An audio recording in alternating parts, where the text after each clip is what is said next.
Bismillahirrahmanirrahim. Assalamualaikum warahmatullahi wabarakatuh. Alhamdulillah al-wahidil qahar al-malikul jabbar. Allahu akbar. Wassalatu wassalamu ala rasulillahil akhyar. Nabiyina wa maulana Muhammadin sallallahu alaihi wasallam wa ala alihi wa sahbihi ajma'in, amma ba'd.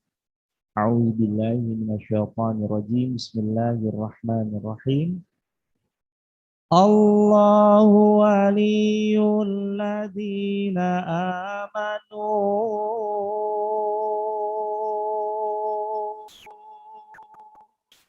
yukhrijuhum minadh dhulumati ilan nur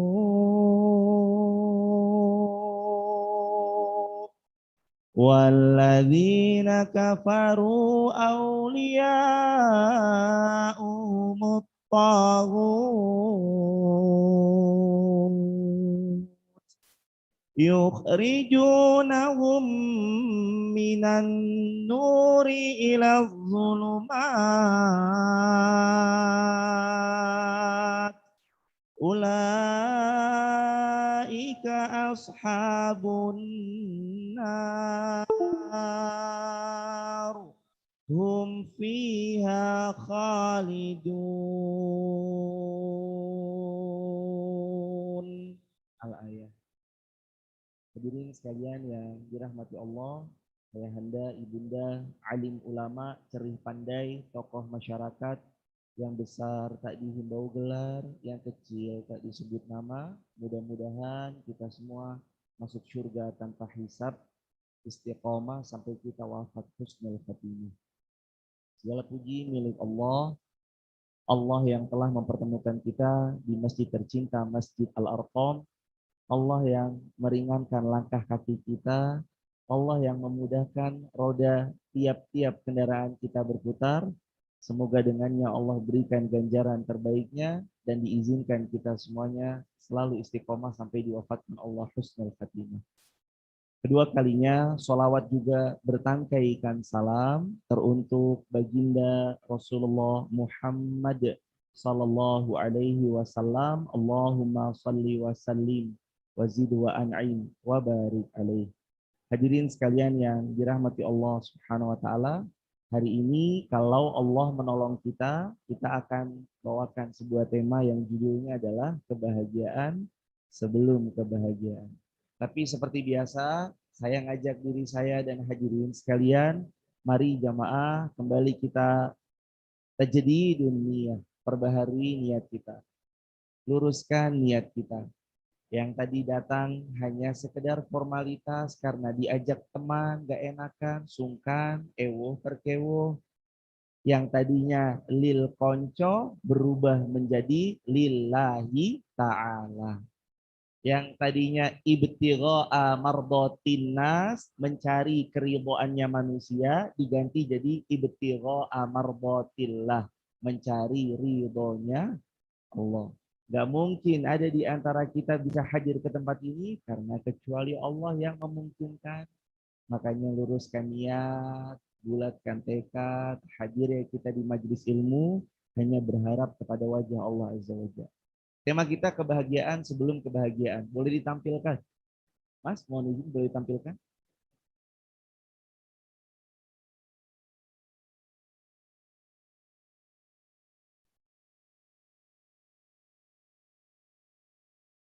Hadirin sekalian dirahmati Allah Subhanahu wa taala, tadi sebelum dimulai kami membacakan ayat Al-Baqarah, Allahu waliyul ladzina amanu yukhrijuhum minadh dhulumati ilan nur. Allah walinya orang-orang beriman, yukhrijuhum minadh dhulumati ilan nur. Yang Allah membimbing orang-orang beriman supaya keluar minadh dhulumat, dari kegelapan ilan nur, menuju cahayanya Allah Azza wa Jalla.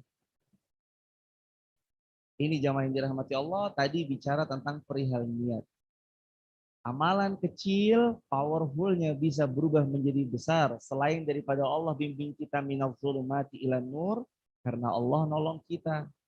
Dan kata Al-Imam Hafiz Ibn Rajab Al-Hambali, betapa banyak amalan besar berubah jadi kecil hanya karena salah niat. Jaga niat sebaik-baiknya. Next. Jamaah sekalian dirahmati Allah, kebahagiaan sebelum kebahagiaan. Boleh dilanjut? Mohon izin. Ada satu doa yang Allah Subhanahu wa taala telah ajarkan pada kita semua di dalam Al-Qur'an. Doanya di antara kita sering akrab kenal dengan doa satu jagat. Doanya berisi Rabbana atina fid dunya hasanah wa fil akhirati hasanah wa qina adzabannar. Ya Allah, berikan kepada kami kebaikan di dunia, berikan kepada kami kebaikan pula di akhirat, jauhkan kami dari siksa api neraka. Minta kebaikan dunianya, minta kebaikan akhiratnya, dan minta dijauhkan dari siksa api neraka. Boleh dilanjut slide berikutnya, Mas? Mohon maaf. Apa sebenarnya bahagia, hadirin? Banyak di antara kita dalam hidup mengejar kebahagiaan, tapi sedikit di antara kita yang telah pernah tahu apa hakikatnya kebahagiaan.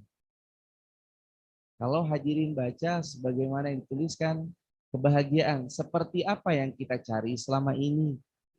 Kebahagiaan itu apakah melimpahnya harta di tengah-tengah kita?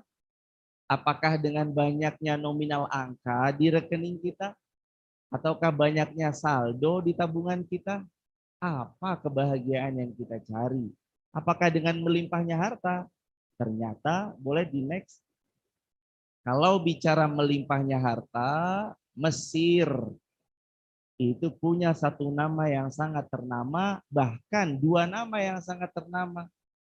Yang pertama, Fir'aun. Yang Allah abadikan statementnya Fir'aun dalam Quran surah An-Nazi'at.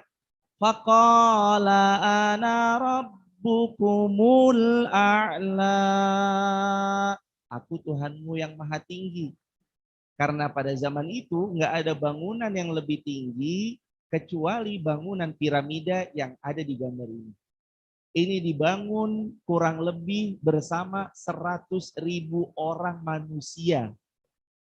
Dibangun selama 20 tahun lamanya. Bangunan ini bangunan tertinggi pada zaman itu, makanya Fir'aun mengatakan, qala ana rabbukumul a'la. Aku Tuhanmu yang maha tinggi. Di depannya dibuat patung sphinx. Wajahnya manusia, badannya badan singa. Kenapa kok dibuat? Dalam waktu zaman kuno diberi pandangan mereka membangun patung sphinx yang besarnya luar biasa dalam rangka menjaga belakangnya. Piramida istananya Firaun dijaga sama patung-patung besar.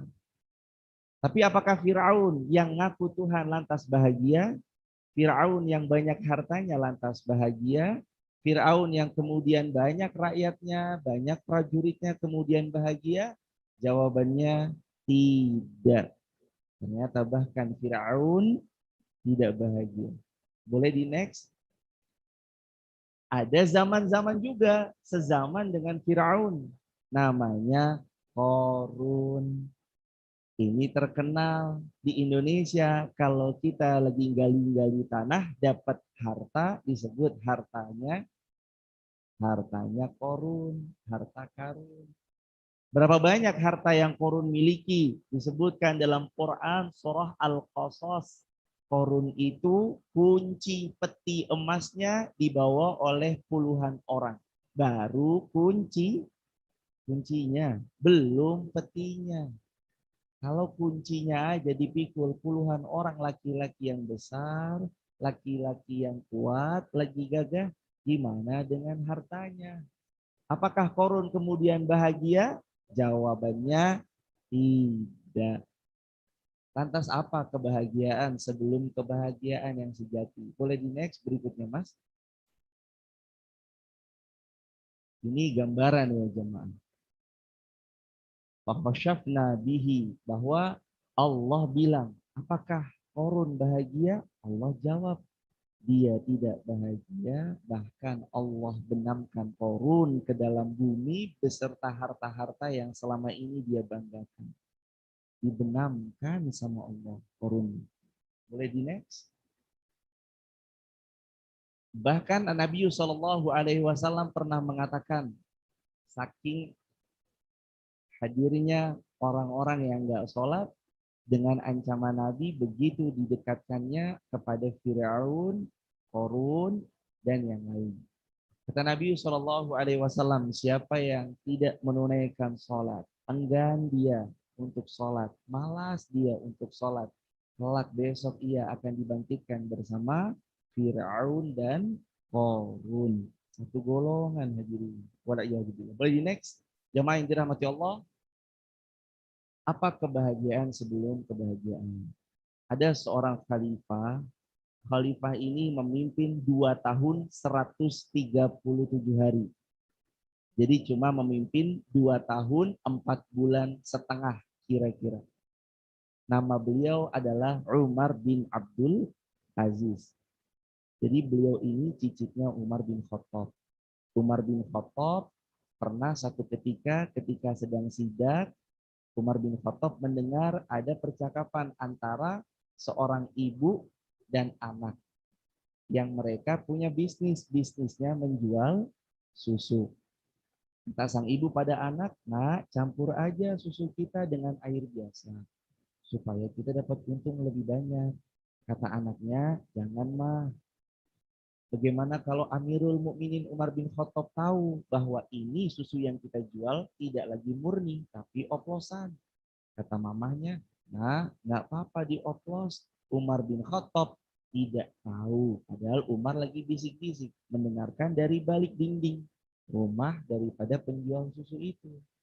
Kata anaknya, wahai mamaku sayang, Umar bin Khattab Amirul Mukminin emang nggak tahu. Tapi Tuhannya Umar bin Khattab tahu, wahai ibunda sayang. Akhirnya Umar bin Khattab kemudian menandai rumah itu dengan sebuah tanda. Pulang ia di sepertiga malam, anak-anaknya dibangunkan, ditanya sama Umar bin Khattab, siapa di antara kalian yang mau menikahi wanita salihah? Ayah, malam-malam begini menikah. Umar nanya lagi, siapa di antara kalian yang mau menikahi wanita salihah? Ayah, sepertiga malam ini mau menikah bagaimana ya? Kebanyakan manusia sedang tidur. Umar tanya yang ketiga kalinya, siapa di antara kalian yang mau menikah? Akhirnya anak laki-lakinya Amirul Mukminin Umar bin Khattab namanya Asim bersedia menikah dengan wanita penjual susu itu. Begitu Asim bersedia, menikahlah Asim dengan putri penjual susu yang jujur luar biasa tadi. Mereka menikah, Allah titipkan seorang anak namanya Laila. Laila ini menikah dengan Abdul Aziz. Dari pernikahan Laila dan Abdul Aziz ini lahirlah seorang putra gagah, indah.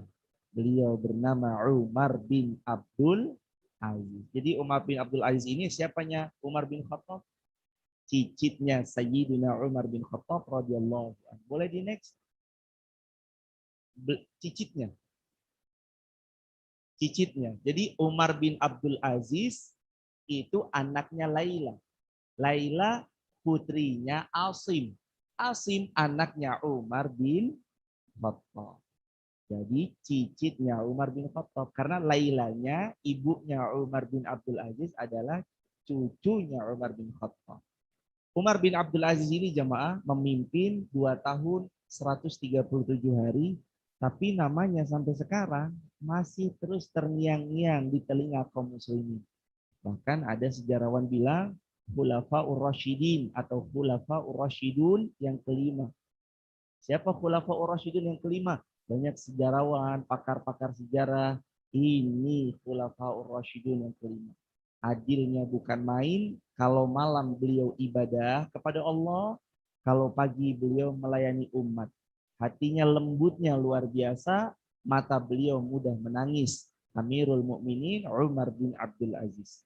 Boleh di next?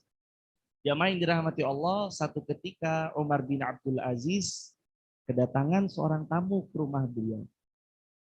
Ketika tamu ini datang, Umar kemudian nggak langsung mempersilahkan duduk. Sebelum ia masuk ke pintunya rumah Umar bin Abdul Aziz, ditanya dulu sama Umar bin Abdul Aziz. Wahai saudaraku, ada hajat apa kiranya engkau berkunjung ke rumahku malam ini? Kata beliau, kalau ini urusan negara, saya nyalakan api ini. Tapi kalau kamu datang hanya untuk curhat urusanmu pribadi, maka aku akan matikan api yang menjadi penerangan di malam ini. Datang orang itu bilang sama Umar bin Abdul Aziz, wahai Khalifah, saya datang kepada Anda sebenarnya saya ingin curhat masalah pribadi, bukan masalah negara. Kemudian Umar bilang apa? Sebentar ya, mohon izin, saya padamkan lampu ini. Dipadamkan lampunya, gelap gulita, nggak ada yang bisa terlihat. Curhatlah orang ini, wahai Khalifah, saya punya urusan pribadi saya ini, dan ini. Allahu Akbar. Khalifah jemaah. Ada orang datang ditanya, urusannya negara atau pribadi? Urusan negara, lampu ini akan jadi nyala. Urusan pribadi, saya akan padamkan lampu ini. Ada khalifah. Dan kita telah pernah punya khalifah, sehebat itu, sejujur itu, selembut itu hatinya, seamanah itu. Ini perihal kecil, lampu jemaah. Perihal lampu. Manahnya Umar bin Abdul Aziz. Kenapa? Apakah Umar bin Abdul Aziz nggak takut gelap-gelapan? Umar bin Abdul Aziz kemudian nggak takut nanti kalau tamunya kecewa karena gelap saat ia menyampaikan hajatnya. Karena penerangannya sengaja dimatikan di hadapan tamunya. Karena Umar mengejar kebahagiaan sebelum kebahagiaan. Boleh di next? Umar bin Abdul Aziz juga jamaah yang dirahmati Allah. Jadi suatu ketika namanya khalifah itu banyak punya karyawan, punya ajudan, punya staff-staff. Sebagaimana kita hari ini melihat orang pemimpin punya staff. Al-Kisah Umar bin Abdul Aziz waktu itu mendapati sangat panas sekali kondisinya. Hawanya panasnya luar biasa. Jazirah Arab, sebagaimana yang ayahanda, ibunda, dan kita bareng-bareng ketahui, kalau panas, panas banget, kalau dingin, dingin banget. Panasnya bisa menyentuh 40 derajat, 43 derajat. Kalau pas dingin nyentuhnya bisa sampai 4 derajat, 3 derajat. Belum lagi panas padang pasir beda dengan panas kota-kota yang dia kelembabannya terjaga. Panasnya padang pasir sangat panas luar biasa. Waktu itu kondisi panas, Umar bin Abdul Aziz menyuruh pembantunya, wahai pembantuku, tolong saya dikipasin dong. Kipas waktu itu bukan seperti kipas hari ini yang hadirin lihat. Tit, pencet AC-nya nyala. Tit, pencet, ada mas pion mereknya, ada apa, tahu-tahu ia berputar, ngipasin kita secara otomatis tanpa perlu bantuan tenaga manusia. Di zaman Umar bin Abdul Aziz ketika meminta, wahai pembantuku, tolong saya dikipasin. Pembantunya tuh akhirnya ngipasin Umar bin Abdul Aziz. Umar bin Abdul Aziz ini kemudian ketiduran jemaah. Ketika ketiduran, pembantunya itu capek ngipasin Umar bin Abdul Aziz. Capek, ngantuk, akhirnya pembantunya yang tadinya ngipasin Umar bin Abdul Aziz ketiduran juga. Ketika pembantunya ketiduran, Umar bin Abdul Aziz terbangun. Melihat pembantunya, aduh kasihan banget pembantu saya. Tadi ngipasin saya sampai capek, tidur, pasti dia kecapean. Itu kipas yang masih di tangan pembantunya Umar bin Abdul Aziz diambil sama Khalifah Umar bin Abdul Aziz. Kipasnya diambil gantian. Dalam sejarah baru kisah beliau di antara selain 4 khalifah yang indah, Abu Bakar As-Siddiq, Umar bin Khattab, Utsman bin Affan, Ali bin Abi Thalib, baru zaman beliau khalifah mengambil kipas mengipasi pembantunya. Ada seorang raja ngipasin pembantunya. Dikipasin sama Umar bin Abdul Aziz. Pembantu itu tidur tanah, tapi tetap dikipasin sama Umar bin Abdul Aziz. Setelah sekian jam pembantunya tidur, pembantunya terbangun, kaget. Yang ngipasin adalah khalifah. Yang ngipasin presiden. Ampun, ampun, wahai khalifah, maafkan saya. Anda sampai mengipasi saya. Kata Umar bin Abdul Aziz, nggak perlu begitu. Engkau manusia sama seperti diriku. Engkau keletihan sebagaimana aku pun pernah merasakan keletihan.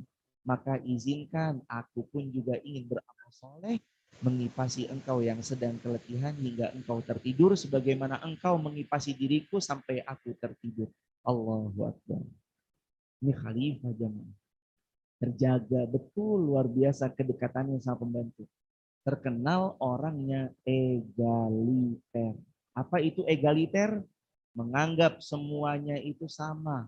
Mau pembantu, mau rakyat biasa, mau dia gubernur Hijaz, mau dia gubernur Mesir, mau dia gubernur Syam, itu diperlakukan sama, tidak beda. Kenapa? Karena beliau benar-benar paham konsep kebahagiaan sebelum kebahagiaan. Boleh di next, Mas? Mohon maaf. Satu ketika juga, ini cerita yang ketiga, satu ketika juga Umar bin Abdul Aziz mendapati anaknya sedang bermain sama anak-anak rakyat-rakyat beliau. Namanya anak-anak kecil, Ibunda. Main itu kan kadang ya ala kadarnya sesuai dengan apa yang dia lagi pengen main. Kadang juga namanya anak kecil nggak sengaja dia main lempar-lemparan. Suatu ketika putranya Khalifah Umar bin Abdul Aziz mengambil batu. Begitu tangan kanannya memegang batu, dilempar batu itu. Nggak kena dari temannya. Temannya menghindar, nggak kena lemparan batunya putranya Umar bin Abdul Aziz. Begitu melihat bahwa putranya Umar bin Abdul Aziz melempar batu ke arah dia, temannya ini ngambil batu juga. Dilempar ke kepalanya Umar Abdullah, ke kepalanya putranya Umar bin Abdul Aziz. Anaknya Umar bin Abdul Aziz ngelempar nggak kena, temennya ngelempar anaknya Khalifah kena persis di kepalanya putranya Khalifah. Begitu kena di kepalanya, berdarahlah jamaah. Ketakutan, ini anak rakyat biasa. Bocorin kepalanya anaknya Khalifah. Ibunya merinding, bapaknya merinding ketakutan, tapi bapaknya dengan sikap perwira datang kepada Khalifah. Wahai Khalifah, saya datang bersama istri dan anak saya. Mohon maaf banget Khalifah, kepala anak Anda jadi bocor karena lemparan batunya anak saya. Kata Khalifah, ini Umar bin Abdul Aziz yang saking adilnya. Kata Khalifah Umar bin Abdul Aziz, beliau manggil putranya. Oh sebentar ya ibu, bapak, anakku sebentar. Saya panggilin putra saya. Dipanggilin putranya. Nah, benar, ini ia yang melemparimu dengan batu sampai kepalamu bocor? Benar, ayah. Siapa yang mulai duluan? Tanya Umar bin Abdul Aziz. Siapa yang mulai duluan ngelemparnya? Temanmu atau kamu duluan yang mulai? Kata putranya Umar bin Abdul Aziz, ya sejatinya saya yang mulai lempar duluan, ayah. Saya ngelempar dia, dia menghindar, nggak kena lemparan batu dari saya. Begitu dia ngelempar batu, saya menghindar tapi tetap kena ayah. Jadilah kepala saya bocor. Itu orang tua makin menggigil. Bapak ibunya di hadapannya khalifah, anaknya kepalanya bocor gara-gara putranya dia rakyat jelata ini menggigil gemetar jemaah. Apa kata Umar bin Abdul Aziz? Ini orang tua yang tadinya datang mohon-mohon ampun, minta-minta maaf sama Umar bin Abdul Aziz. Umar bin Abdul Aziz kemudian mengatakan, wahai ayahanda, wahai ibunda, maafkan kami, maafkan putra kami. Sesungguhnya yang bersalah adalah putra kami. Allahu Akbar. Pemimpin Umar bin Abdul Aziz. Kok seperti cerita di dongeng ya Ustaz? Ini bukan dongeng ibunda. Bukan lagi dongeng ayahanda. Kita pernah punya pemimpin dalam Islam sehebat Umar bin Abdul Aziz. Adilnya bukan main. Bukan lagi cerita anak saya ini khalifah, kamu rakyat biasa, yang salah biasanya siapa? Tanpa mandang itu.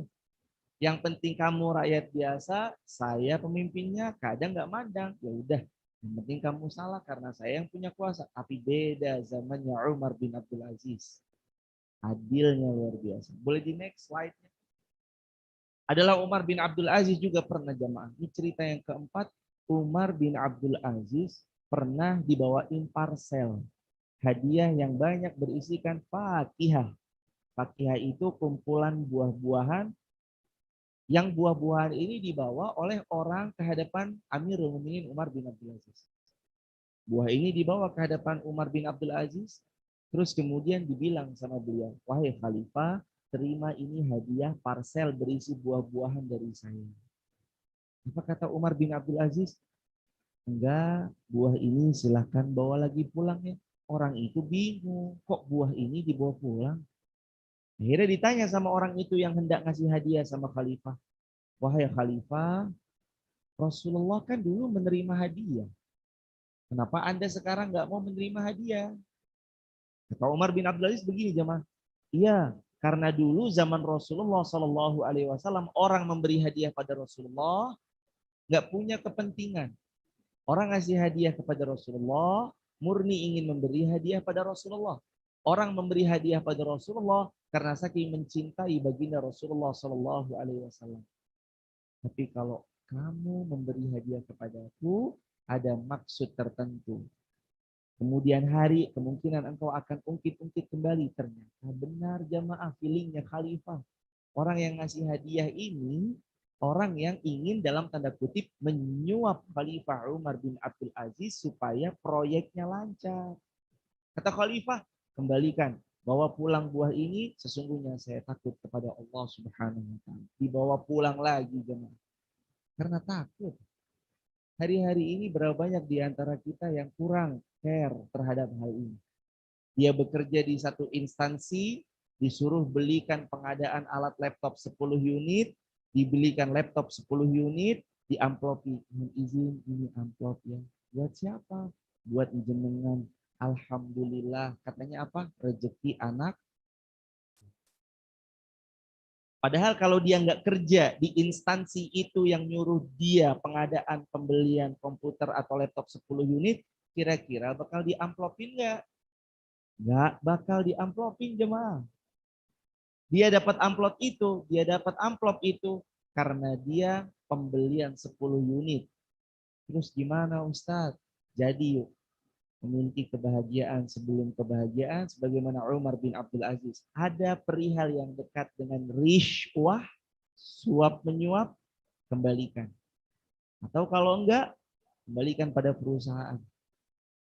Kecuali ini emang benar kita itu karena personal kita. Bukan karena kita kerja di tempat itu, tapi karena memang ini personal dari saya kepada Anda, ini secara personal saya ngucapin terima kasih. Bukan karena Anda bekerja di tempat itu, jemaah.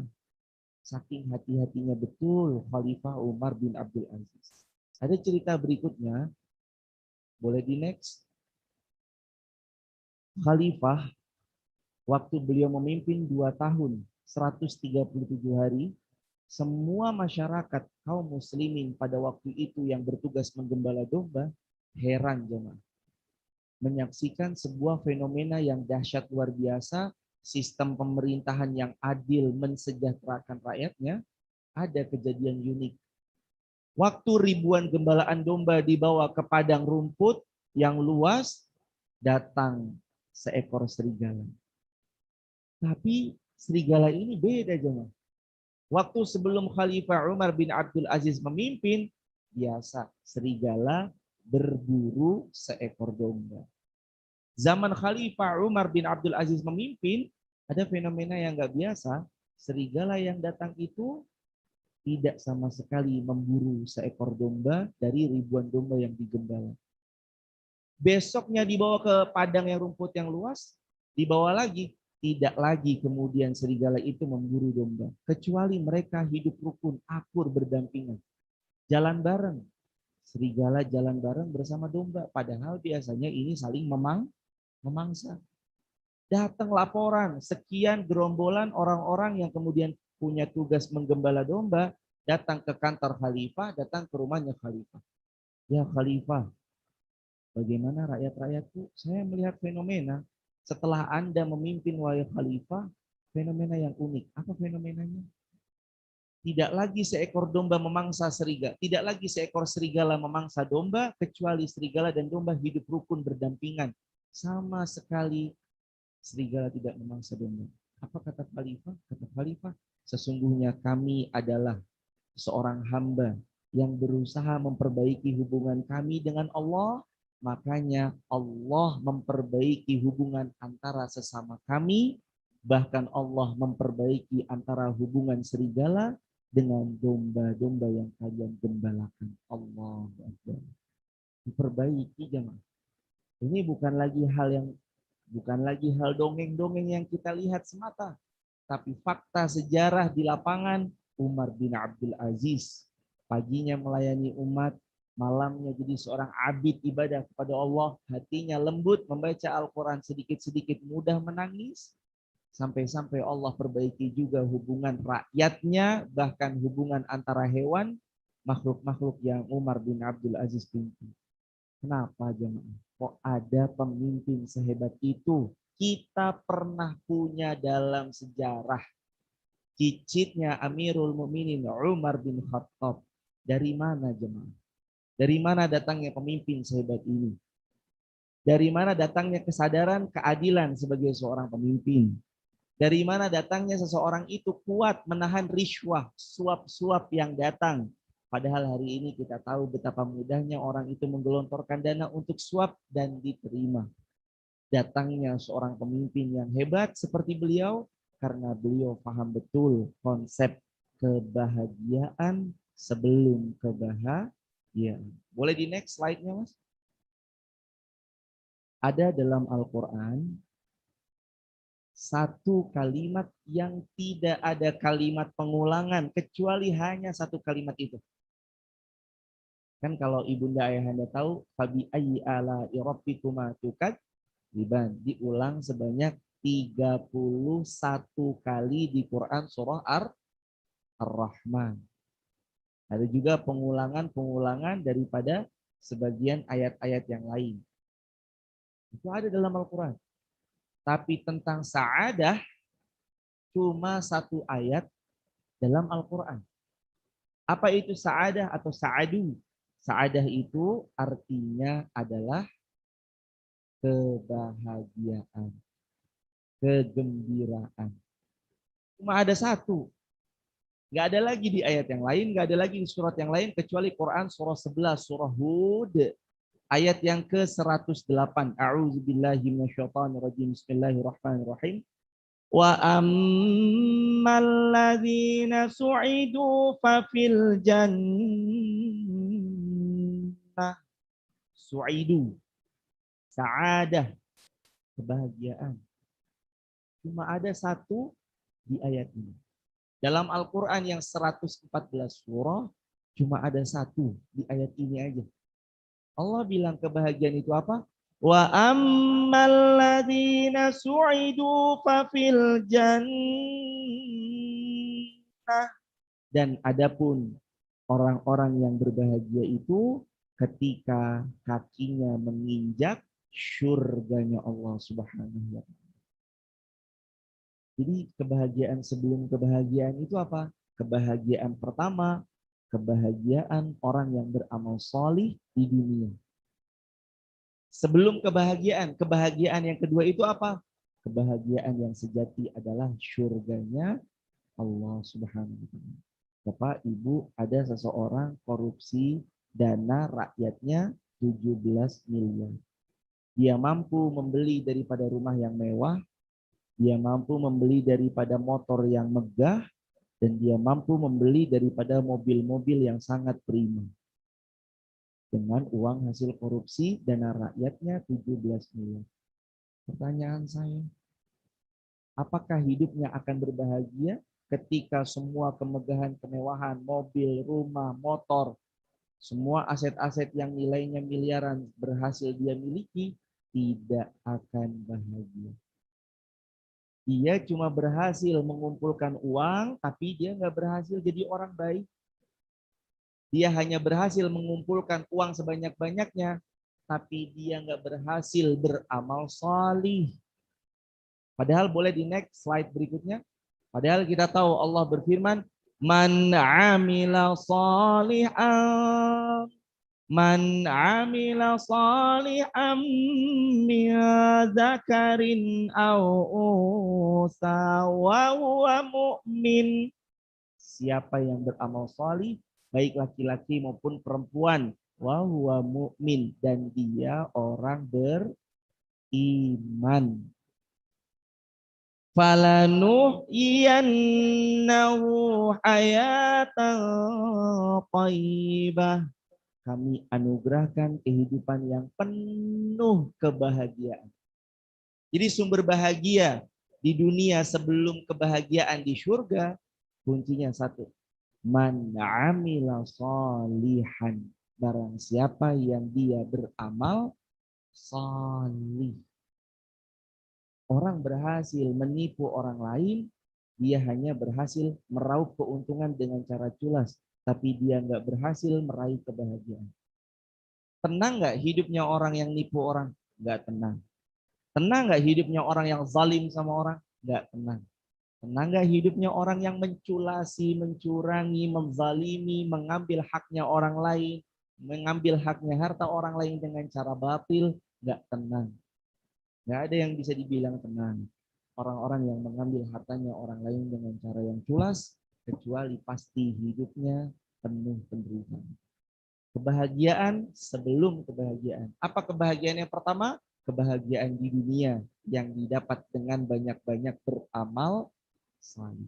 Apa kebahagiaan yang kedua? Adalah kebahagiaan hidup kita yang sejati ke kita ketika kaki kita menginjakkan surganya Allah Subhanahu wa taala. Jamaah, ketika seorang hambanya Allah masuk surganya Allah, dia masuk surga selalu diiringi jannatin tajri min tahtihal anhar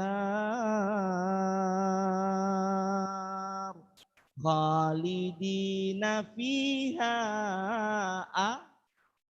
abada. Mereka masuk ke dalam surganya Allah. Di dalam surga ada sungai-sungai jernih lagi mengalir airnya. Khalidina fiha.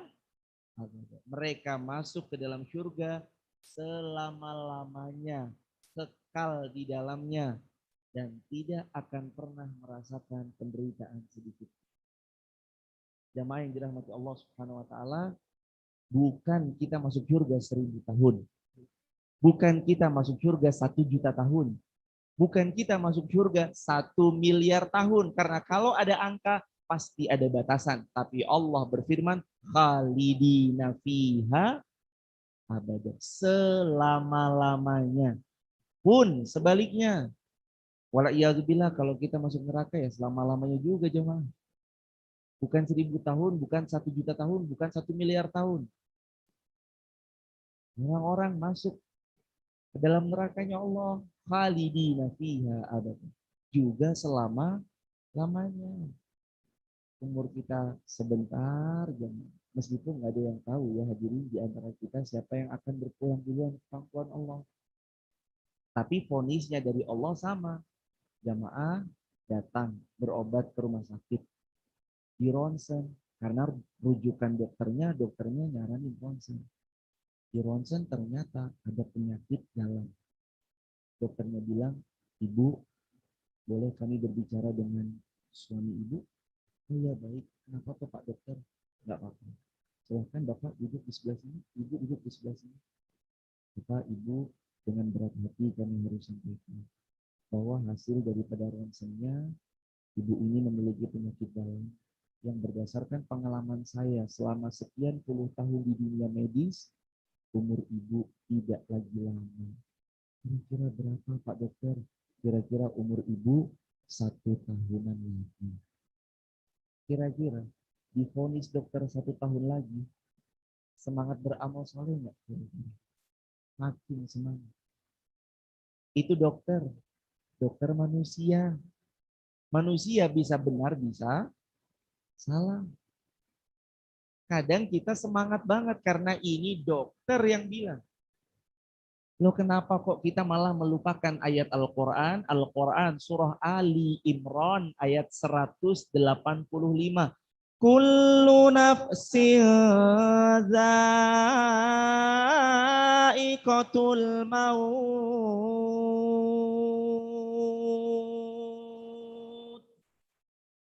Allah vonis kita. Setiap insan yang bernyawa pasti akan mati. Kalimat ini vonis. Allah sudah vonis kita. Saya divonis Allah. Hadirin divonis Allah bahwa siapapun yang merasa hidup pasti akan mati. Sama yang belum pasti masa depan, bisa punya rumah atau enggak. Nanti pun setelah kebeli rumah, kira-kira rumahnya mau dipakai atau enggak. Nanti pun setelah beli rumah, apakah rumahnya bisa ditempati ataukah tidak. Naudzubillahnya tahu-tahu gempa bumi, rumah yang dibangun sekian miliar tiba-tiba hancur dalam waktu sekian detik. Skala Richter gempa yang menimpa kita. Untuk yang belum pasti, mati-matian hadirin kita ngejar. Hadirin dari ngontrak, menabung sedikit demi sedikit, dibelikan tanah. Udah beli tanah, masih menabung, bekerja keras, banting tulang satu hari minimal 8 jam kerja untuk seorang karyawan. Untuk para pebisnis 24 jam kerja, selalu fokus sama bisnisnya untuk mencari rumah di dunia. Padahal kita tahu rumah kita yang abadi adalah di surganya Allah. Makanya kebahagiaan yang sebenarnya itu apa? Jamaah, mari yuk lihat sedikit. Apa sebenarnya kebahagiaan? Apakah tentang berlimpahnya harta? Kalau kebahagiaan tentang berlimpahnya harta, harusnya manusia yang paling bahagia di muka bumi adalah Korun. Tapi Allah berfirman, Korun kami benamkan bersama harta-harta yang ia punya. Kalau kebahagiaan itu hanya karena kekuasaan yang dimiliki, harusnya orang yang paling berbahagia di muka bumi adalah Firaun. Karena Firaun menguasai sepertiga dunia. Bahkan ada sejarawan yang bilang Firaun menguasai separuh dunia. Makanya sampai Firaun berani mengaku sebagai Tuhan. Mengaku sebagai Tuhan. Tapi ternyata kebahagiaan pun bukan karena jabatan semata. Karena Firaun matinya juga tenggelam, dibinasakan oleh Allah Subhanahu wa Ta'ala. Lantas kemana kita mencari kebahagiaan? Dua kuncinya kebahagiaan. Kebahagiaan yang pertama itu adalah dengan beramal saleh. Kebahagiaan kedua, orientasi hidup yang selalu menginginkan surganya Allah Subhanahu wa Ta'ala. Itu dua doang jemaah. Nggak ada yang lain. Jadi kalau hari ini kita mencari kebahagiaan sebelum kebahagiaan dunia sebelum kebahagiaan akhirat, sebelum masuk surga, berbanyak amal soleh. Umur kita terbatas, harus ada amalan cerdas. Apa amalan cerdas? Kata Nabi SAW, secerdas-cerdasnya orang adalah siapa? Adalah dia yang memperbanyak mengingat kematian. Dan jemaah yang dirahmati Allah, nggak ada lagi orang yang lebih cerdas daripada orang yang memperbanyak mengingat kematian kemudian mempersiapkannya. Yang belakang teman-teman yang muda, anak-anak muda, Wonosobo, Banjarnegara, Temanggung dan sekitarnya yang dirahmati Allah Subhanahu wa Ta'ala, dan jamaah Al-Yutubiyah yang senantiasa menyaksikan tayangan kita. Jangan tertipu dengan umur kita yang masih muda. Karena syarat mati tidak harus berusia senja. Jangan tertipu dengan sehatnya kita. Karena syarat mati tidak harus sakit. Jangan tertipu dengan hari esok yang sering kita ucapkan, tenang aja, masih ada hari esok. Karena boleh jadi ini hari terakhir kita untuk beramal soleh. Karenanya Nabi berpesan di hadis Muslim, sallu salatal muwaddi'. Kalau kalian sholat, sholatlah sholat ini, sholat kalian yang terakhir. Kenapa Nabi bilang begitu? Karena setiap jengkal kaum muslimin, dia harus menerapkan di kepalanya, di benaknya, ini adalah amal terakhir. Kalau Nabi dalam satu hari minimal mewajibkan kita, tentu saja ini kita dari Allah Subhanahu wa taala, kita sholat minimal wajib 5 kali dalam sehari, berarti berapa kali minimal kita mengingat kematian? Minimal 5 kali. Sebelum sholat mengingat kita pada kematian. Sebelum sholat mengingat kita pada kematian. Dan seperti itulah kaum muslimin seharusnya. Dia berbahagia sebelum mendapatkan kebahagiaan surganya Allah. Boleh di next, mohon izin.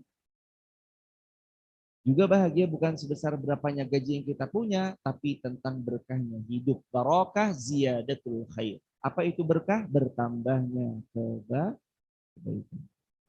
Bagus lagi begini jangan. Bagus lagi ya gajinya banyak, juga barokah. Ada pertanyaan gini. Mending 1 juta tapi barokah atau 1 miliar tapi nggak berkah? Jawabannya gimana? 1 miliar tapi barokah jemaah. Dan kalau minta sama Allah, ini saya mohon izin jemaah, di terakhir saya pengen ngasih hadiah kepada jemaah. Bentuk hadiahnya hafalan ringan, tapi jemaah mudah-mudahan bisa praktikkan, bahkan ngajarkan lagi sama anak dan cucunya. Nabi pernah bilang, dan Nabi mengajarkan ini sama para sahabat juga. Hadis riwayat Tirmidzi dengan sanad hadis yang sahih. Sal tu'toh bersama-sama. 1, 2, 3. Sal tu'toh. Sal tu'toh. Mohon izin, ayahanda ibunda, boleh diulangi 3 kali. 1, 2, 3. Lagi. Terakhir. Super terakhir. Apa artinya? Sal, kata Nabi SAW. Mintalah kamu kepada Allah. Tu'toh, kamu pasti akan diberi oleh Allah. Sal, mintalah engkau kepada Allah. Tu'toh, kamu pasti akan diberi oleh Allah. Banyak kita berdoa tapi ngeremehin doanya. Kan itu yang nyebabin doa kita sulit diijabah. Nabi yang bilang, innallaha la yaqbalu du'a min qalbin ghafilin lahin. Allah nggak mau menerima doanya orang yang hatinya lalai. Ya Allah, mudahkan putra hamba menjadi PNS karena besok dia akan tes CPNS ya Allah. Tapi kayaknya anak hamba malas belajar, nggak usah ya Allah. Dia berdoa tapi dia meragukan doanya sendiri. Itu jelas Nabi bilang innallaha, sesungguhnya Allah la yaqbalu du'a, tidak mau menerima doanya min qalbin ghafilin lahin, hati yang lalai, berdoanya ragu-ragu, berdoanya meremehkan doanya sendiri, berdoanya enggak serius. Padahal Nabi bilang apa? Ud'ullaha wa antum muqinuna bil ijabah. Kalau engkau berdoa pada Allah, berdoalah dengan keyakinan. Makanya tadi kalimatnya apa? Sal tu'toh. Mintalah sama Allah, pasti kita diberi. Ibu-ibu, bapak-bapak, kadang atas satu hal yang belum Allah izinkan, boleh jadi kita emang nggak pernah minta sama Allah. Untuk kita yang sedang meminta, ya Allah berangkatkan hamba pergi umrah. Boleh jadi kita nggak pernah minta supaya Allah memudahkan kita berumrah. Karenanya mulai sekarang jamaah sal tu'toh, mintalah. Allah jangan samakan dengan manusia. Allah jangan samakan dengan makhluk, karena Allah sang khalik. Makhluk kita datang, assalamualaikum Pak, mohon maaf minta gulanya. Monggo. Hari pertama, assalamualaikum Pak, mohon maaf minta gulanya. Monggo. Hari kedua, hari ketiga, assalamualaikum Pak, minta gulanya. Jaluk terus ya. Manusia semakin diminta semakin kecewa. Tapi Allah, kalau kita hambanya tidak meminta, justru Allah akan kecewa. Jangan kecewakan Allah menjadi hamba yang sombong dan enggan meminta, tapi perbanyaklah meminta kepada Allah. Hadiah ini bawa pulang jemaah. Ajarkan kepada anak, ajarkan kepada cicit, cucu, hadirin sekalian. Apa hadiahnya? Hadis riwayat Tirmidzi, kata Nabi SAW, sal tu'toh, mintalah engkau akan diberi. Terakhir, boleh di next mas. Boleh di next lagi? Boleh di next lagi terakhir? Imam Abu Hanifah. Beliau pernah berlari ketika hendak menuntut ilmu. Anak-anak kecil ikut berlari bersama beliau. Sedangkan murid-muridnya, ini ulama besar, banyak murid-muridnya menyaksikan bahwa gurunya lari sama anak kecil. Ditanya sama muridnya, ya Imam Abu Hanifah, mata rohah wahai imam. Wahai guruku sayang, mata rohah, kapan Anda beristirahat wahai gurunda? Dijawab oleh Imam Abu Hanifah, ulama besar mazhab Hanafi. Beliau mengatakan, ar-rahah hiya fil jannah. Aku akan beristirahat ketika kakiku menginjakkan surganya Allah Subhanahu wa taala. Enggak ada kata istirahat di dunia. Semangat beramal saleh ibunda. Mari semangat beramal saleh ayahanda. Boleh jadi hari ini hari terakhir kita bertemu. Boleh jadi hari ini hari terakhir kita bertatap muka. Karena sesudah ini mungkin saya akan berpulang ke pangkuan Allah. Atau hadirin duluan akan berpulang ke pangkuan Allah. Tapi saya bermohon pada Allah, semoga sebagaimana Allah kumpulkan kita di dunia, Allah kumpulkan kembali kita di syurganya kelak. Amin ya rabbal alamin. Subhanakallahumma wa bihamdika asyhadu an la ilaha illa anta astaghfiruka wa atubu ilaih. Kebahagiaan sebelum kebahagiaan, mari beramal salih agar supaya Allah senantiasa mencintai kita dan menghadiahkan kita syurga firdaus yang paling mulia. Amin ya rabbal alamin. Saya kembalikan kepada Mas Moderator, waktu dan tempat kami aturkan kepada Mas Moderator yang mulia.